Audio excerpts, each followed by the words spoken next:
Nëse një vit më parë euro kuotoi në nivele të larta përballë lekut përkatësisht me 141 lek, sot ajo është nën 140. Për herë të parë gjatë këtij viti pozitat e monedhës kombëtare në kursin e këmbimit kanë ndryshuar dhe kanë bërë që monedha e përbashkët europiane të shitet me 139.8 lek. Por cilat kanë qenë arsyet që kanë bërë lekun më të fortë? Rritja e eksporteve gjatë muajve të parë të vitit ka rritur kërkesën për lek, duke nxjerrë kështu më shumë mallra jashtë vendit. Ndërsa një fakt tjetër i cili pranohet edhe nga Banka e Shqipërisë është transferimi i fitimeve të kompanive të huaja.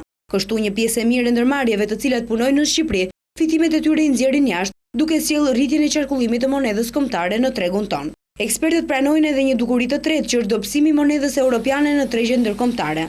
Megjithatë, ky është efekt sezonal dhe pritet që edhe në javët e tjera monedha jon të forcohet akoma më shumë, pasi do të rriten ardhjet e të huajve apo emigrantëve me hapjen e sezonit turistik. Në kursin e këmbimit valutor sot një dollar këmbehet me 102.6 lek, ndërsa kemi një rritje të menjëhershme të poundit britanik, i cili shitet me 172.8.